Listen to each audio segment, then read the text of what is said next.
ask you something.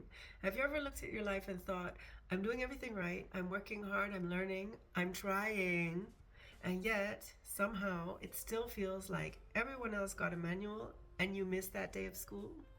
For many years, that was me. And the frustrating part, it had nothing to do with effort. It had nothing to do with intelligence. Every manual I tried was built for other people's brains. And I suspect you might know exactly what I'm talking about. My name is Leoni. I was born in Kathmandu. I grew up in Goa and then lived in Amsterdam for most of my adult life. I've spent the last 3 decades working in high-pressure creative environments. I studied interaction design and then went on to be a digital designer for more than 15 years. Later, I moved into festival work and then project management for creative agencies.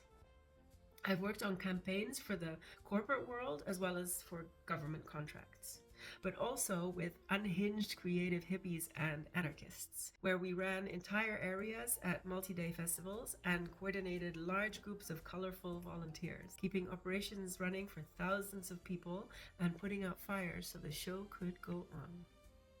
Needless to say, I know my way around many different subcultures.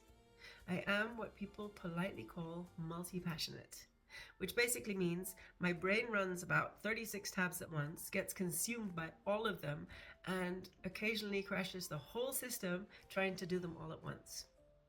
I've led creative teams through the glorious mess. I've built things from nothing.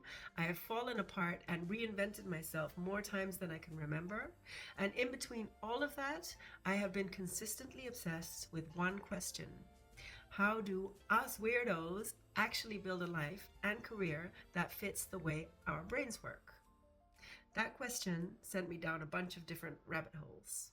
Deep into hypnotherapy and Ayurveda, breathwork, biohacking, yoga, shadow work, conscious relating, communication styles. I became my own experiment, my own lab rat, testing, failing, adjusting, refining, and slowly but surely, some of the puzzle pieces started to come together. Here's what I kept noticing in myself and in everyone around me. Multi-passionate, sensitive, creative types often struggle through life because they're trying to force themselves into boxes that were never designed for them, especially if they've had adverse childhood circumstances. And who hasn't really? Most societal systems out there assume you have one goal, one linear path, and the ability to hold energy and focus for weeks, months, or even years. If that's not how you are wired, though, the system quietly labels you as incapable. Or maybe we just do that to ourselves. The standard wellness and fitness approach assumes it's easy to commit to one thing, do it every day, and stay motivated by simply having a goal. But if your brain needs variety and novelty to stay engaged, you often find a very convincing reason to give up. And then you spend the rest of the week feeling like a failure.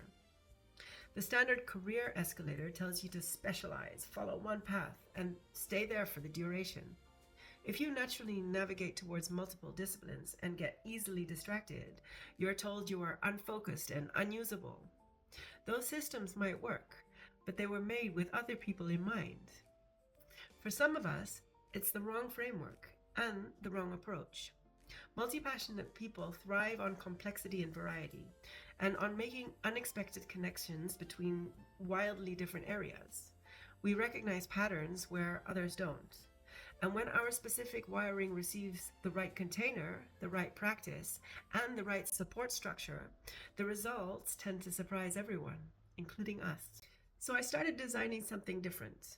For myself first, and then I noticed it might also work for people around me. Think of it like a martial arts dojo, a chef's kitchen, or a yoga mat. Places where you show up, train, fall, adjust, and refine.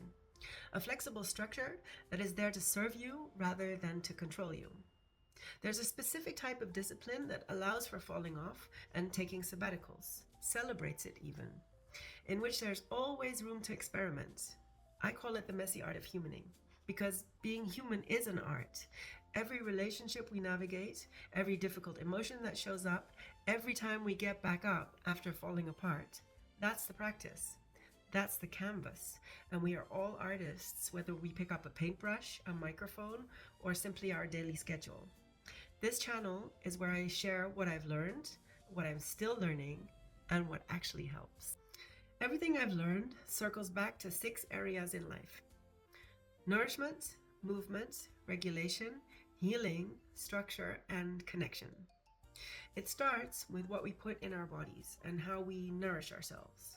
Everything from modern science to biohacking to Ayurveda or traditional Chinese medicine.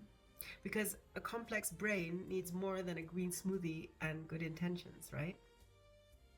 And then there's movement. Movement is medicine. Yoga, martial arts, weightlifting, or simply dancing in your kitchen when no one's looking. Whatever gets us back into our bodies and out of our heads. Next up are the daily regulation tools, the flexible practices that keep us grounded when things get crazy. Breath work, nervous system work, good sleep, meditation, and other gentle routines that carry you through the day. The 4th pillar is the deep healing work, the work where the real transformation happens, if we're willing to go there. Transformational breath work, deep meditation, hypnotherapy, shadow work, philosophy, spirituality, the stuff that feels intense and changes everything, if we're lucky enough to find good teachers.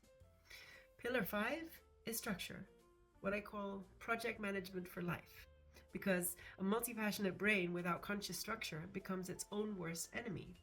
This is about designing tools and systems that work with our wiring, not ones that punish us for how we're built. And lastly, we talk about connection. This one is about how we relate to ourselves, to the people we love, and to the world in general. We learn how to communicate, how to show up, how to own our shit, and dare to be fully known. These 6 areas are a living practice in service of self-expression.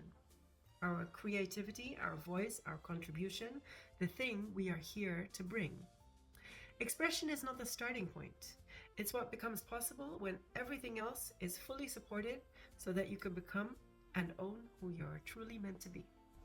So, if you're sensitive, intense, creative, chaotic, and quietly exhausted by being told to pick one thing in life, you're in the right place. Because being on the linear path was not exactly built with us in mind. This is the messy art of humaning, where people, ideas, and plans collide and ignite. If this resonated, subscribe. There's a lot more where this came from.